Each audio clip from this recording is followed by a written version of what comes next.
Hello friends, today we'll be discussing the various types of heart attack. What is a heart attack? What is the types of heart attack? Why it is important to understand what is the different types of heart attack? This is important actually because the management strategy of each of the type of heart attack is entirely different. The management of unstable angina, stable angina, NSTMI, still elevation MI, what is these terms and why exactly is the management strategy entirely different? This is very important because a lot of people fail to realize that all of them do constitute a heart attack. Stable angina does not mean a heart attack, but all the other three forms, that means unstable angina, NSTMI and ST elevation MI, all the three are sometimes of acute coronary syndrome, some types of heart attack, but the management strategy is entirely different because the pathophysiology is different, and based on this the entire treatment strategy is different. First of all, what is unstable angina? What is stable angina? How they are different? Stable angina means that the patient is having some blockage in the coronary vessels which is leading to chest pain which is stable over a period of last 3 months. That means the patient is having some 70-80% blockage, but over the last 3 months or even more than that, the patient is not having any increase of the symptoms. The patient is having chest pain on a certain amount of exertion, no resting chest pain, no increase in the amount of chest pain, no damage to the heart tissues. Unstable angina is slightly different, wherein there will be damage to the tissue, although the damage will not be much as compared to a myocardial infarction, but the patient will have an unstable or increasing nature of the chest pain.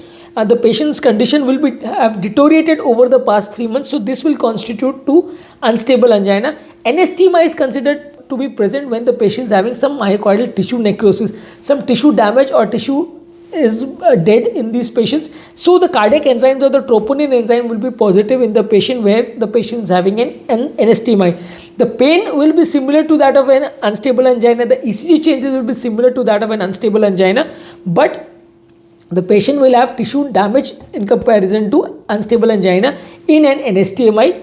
While in ST elevation MI, there will be ST elevation in the ECG of the patient, and the patient will have a completely occluded artery, and this patient is considered to be the most at risk patient because ST elevation MI is considered to be the main form of heart attack or the massive form of heart attack where it constitutes a medical emergency and the patient has to be given as early as possible treatment, because in comparison to other forms of heart attack there is no flow inside the coronary vessel and the tissue starts to die in an ST elevation MI, in contrast to unstable angina and stable angina.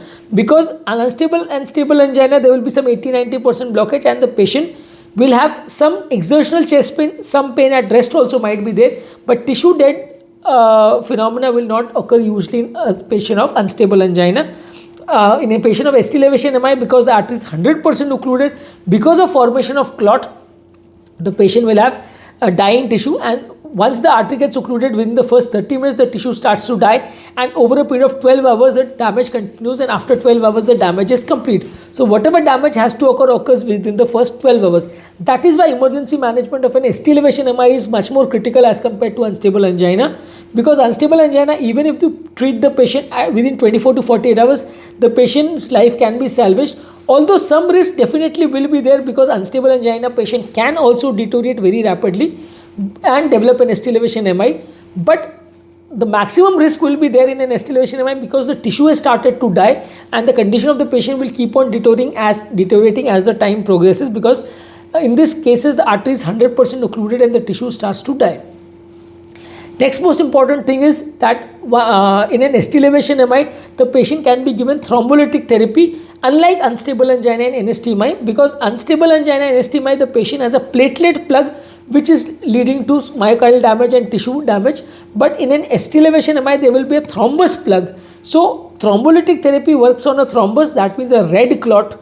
Although technical differences is difficult for me to explain, but usually in case of an ST elevation MI there is a red clot which contains more fibrin threads along with platelets. That is why the thrombolytic therapy will work in these patients, and the heart attack injection which is called as thrombolytic therapy, which is of two forms, streptokinase and urokinase. The first generation lytics cost maybe 3,000-4,000 and that is given within the first 3 to 4 hours of a heart attack, and the second form is a third generation lytic like retiplase, tenecteplase and onteplase, which is costlier injection. Cost is maybe 40 to 50,000 rupees and it is given within the first 3 to 6 hours of a heart attack, the success ratio is 50-60%. All these therapies are only given in ST elevation MI, not in unstable angina and stable angina or STMI patients, because in unstable angina there is no clot formation, there is only a platelet plug.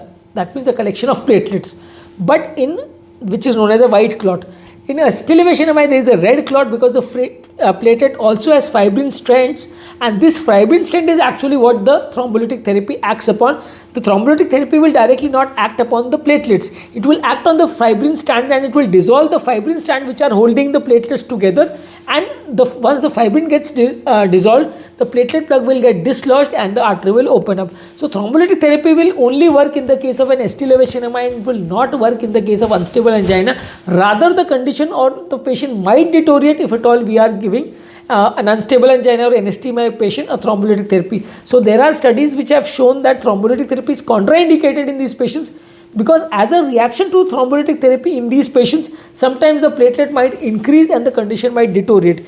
That is why this streptokinase and reticulase, tenecteplase, all these injections should only be given in an ST elevation MI patient and not in an unstable angina patient. On ECG wise, how they are differentiated? ECG wise, unstable angina, there will be T inversion and ST segment depression in the precordial leads of an ECG, and also in sometimes in the limb leads. Unstable angina and STMI pattern, the ECG pattern is almost similar, although the only difference mainly is the elevation of the cardiac enzyme, which is seen in an STMI and not seen in an unstable angina.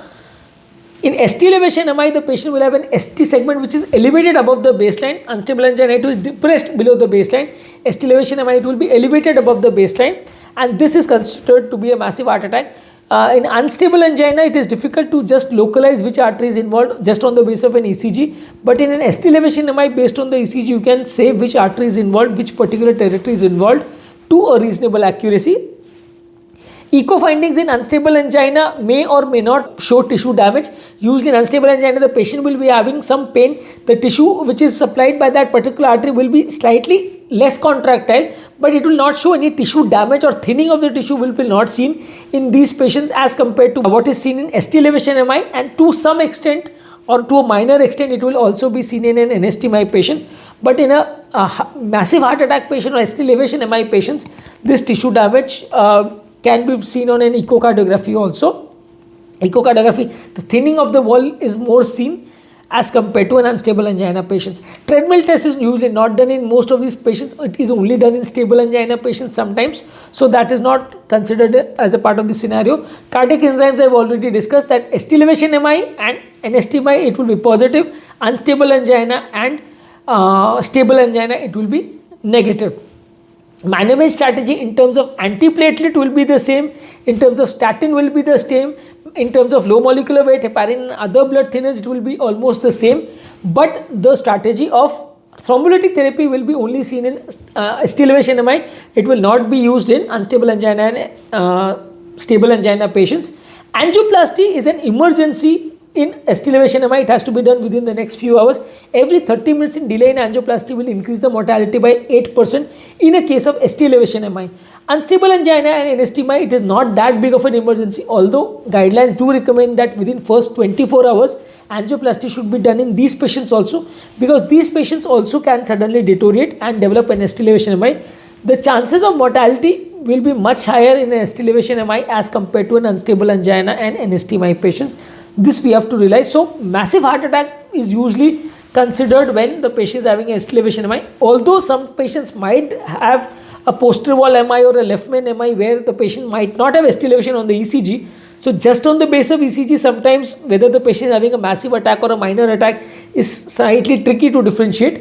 But essentially when the artery is 100% occluded, it gives rise to ST elevation, and this is considered a dangerous scenario where antiplatelet statin has to be given, emergency admission has to be given.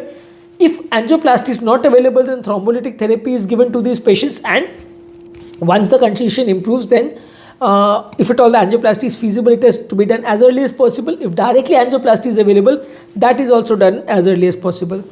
The long-term management of the patient in terms of drug therapy and pharmacological therapy will be entirely similar, and if at all the patient is taking medicines, he can continue to take the medicines as what is prescribed to him by his doctor. And long-term follow-up in terms of other vessel disease should be also similar in any patient of unstable angina and elevation MI. Usually in case of an elevation MI, the doctor usually opens up the culprit vessel, and other vessels he usually does not treat. But in case of an unstable angina, he might do a multivessel infarction because angioplasty, because in these cases there might be multiple vessels disease and the risk is not that much. So the angioplasty can be done to multiple vessels, in contrast to elevation MI, where usually only the infarcted vessel is treated. The other vessels might be treated but may be treated after 1 or 2 days. So in this topic we have discussed what is the difference between unstable angina, NSTMI and elevation MI. If at all you have any queries pertaining to this topic, or if at all you have any other topics on which you want us to make more videos upon, you can write to us about them in the comment section below, and we'll be happy to take up those topics in future. The people who are new to my channel, I would request them to subscribe to my channel, as this gives us a lot of inspiration and motivation to continue the channel in future. Thank you.